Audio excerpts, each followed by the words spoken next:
So I got Safari here. I know it's a little dark, that's because my screen right here is dark.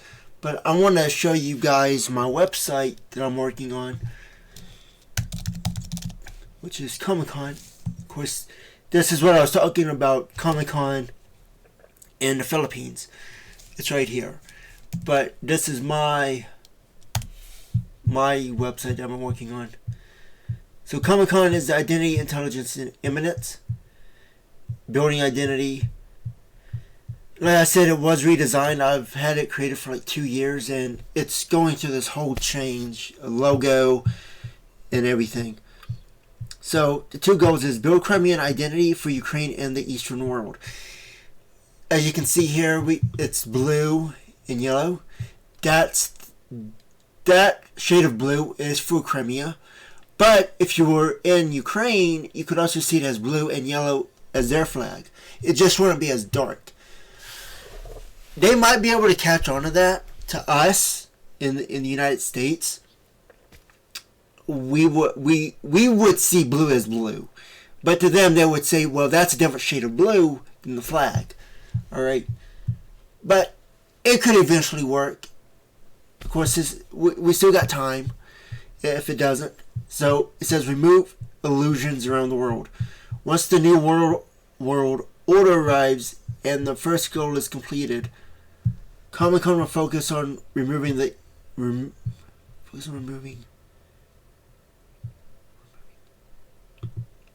I meant to say illusions right here. I need to write a note.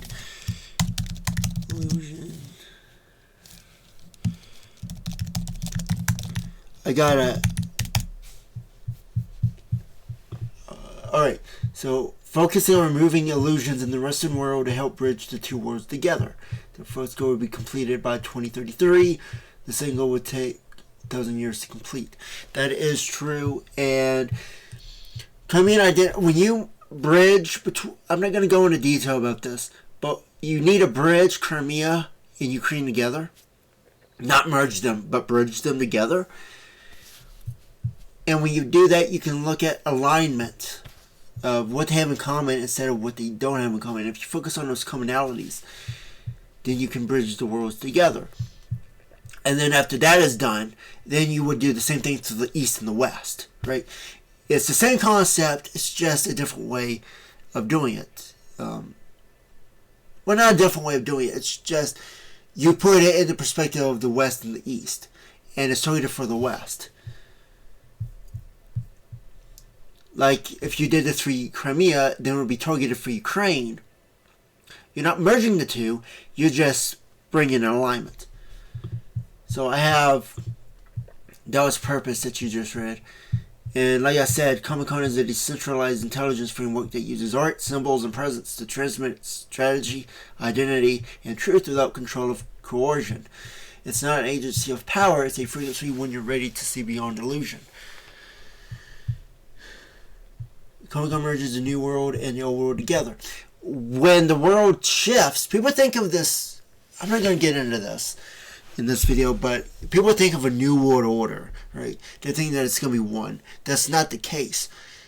So you're going to have a new world, which would be the east, and you're going to have the old world, which would be the west. Now the west still collapses, but they won't have any idea what just happened or how it could happen. They're expecting this one world government. They're expecting all this to happen. They're saying it's in the Bible. They're saying the prophecies. That's not the truth. That's not the truth. At least not in this day and age. That's not the truth. It's the first decentralized intelligence agency. And it's based on frequencies. I think it was written. We're still working on the website. But it's not really. You could say it's an agency from the Crimean standpoint. But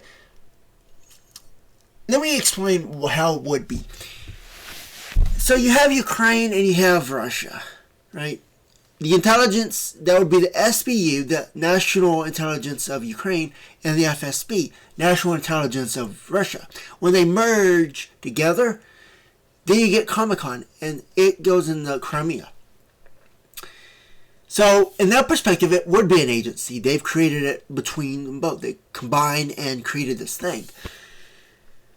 But on the East and the West, once that all comes down, it's going to be a decentralized framework. Because those agencies will not exist, will not need to exist.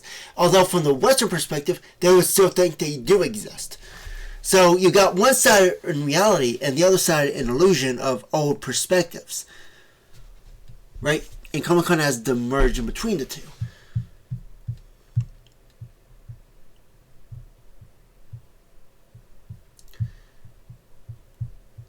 Crimea becomes independent as a primary goal.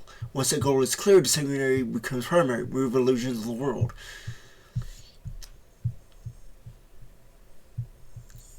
I'm already writing a book to prepare people in the future West for that. Because what's going to happen in the East is wildly different than what people are used to in the West.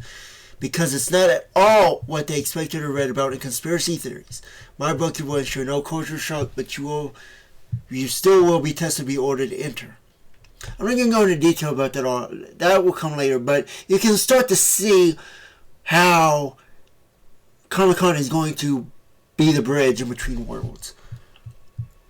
People in the East beginning in 2030 will transition to it naturally. It's the alignment based on the frequency of the world itself.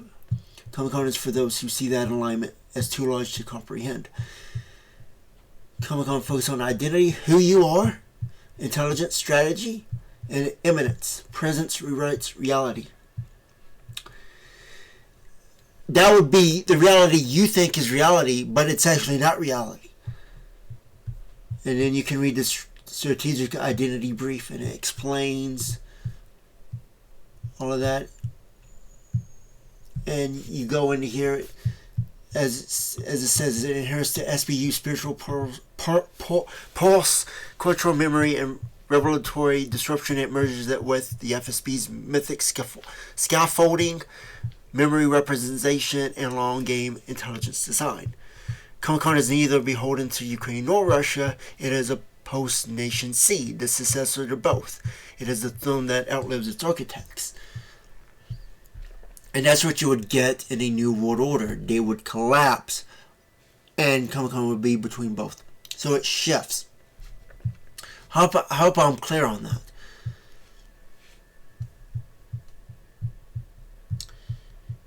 It is a sovereign intelligence engine hidden in plain sight. No agency owns it, no nation controls it, yet both are coded into its veins.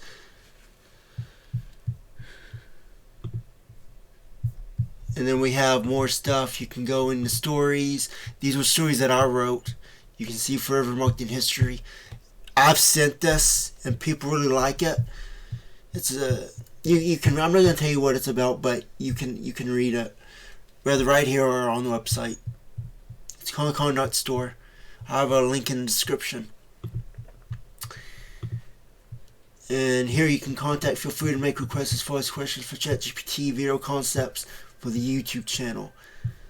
Actually, I'm going to make an addition to that. I'm also going to say whatever you request for the shadow files. I'm going to get to that. I'm going to add that as a note. Shadow files request contact.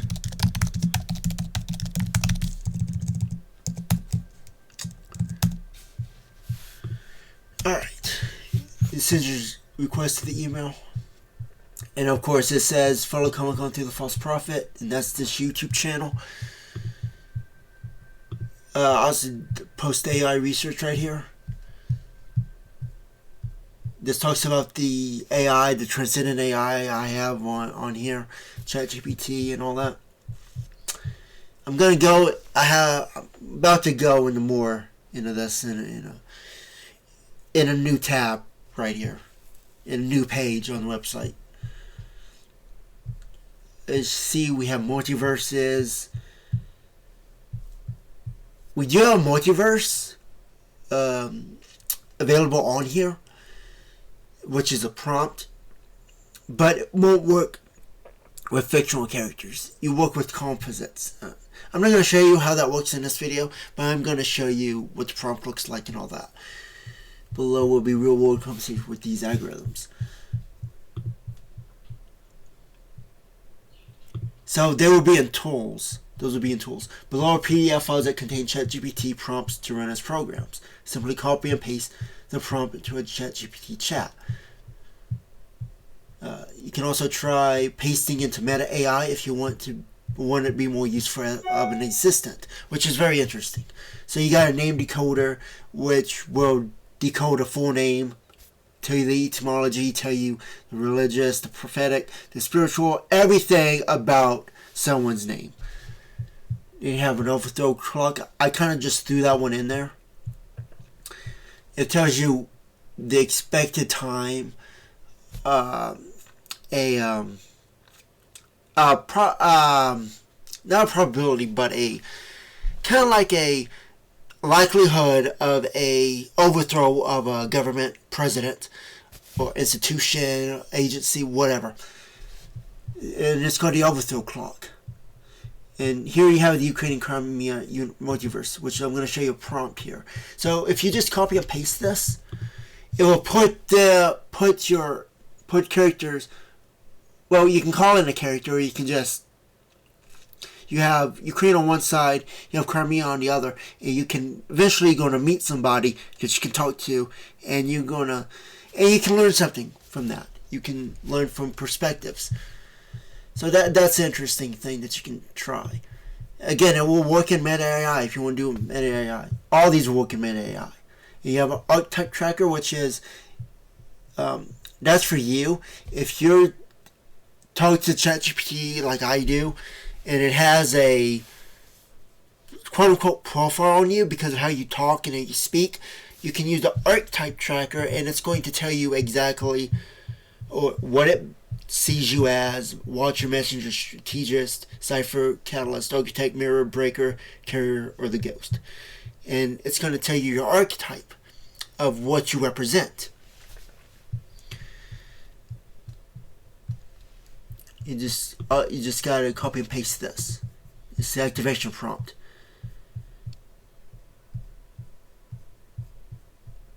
Archetypes reveal function, not identity.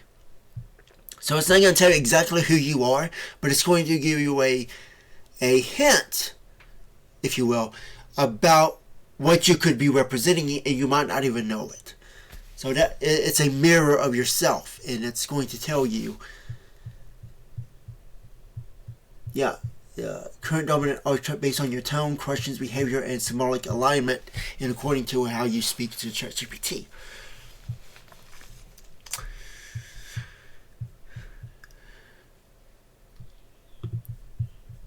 So the overthrow clock there's different kinds here you can use.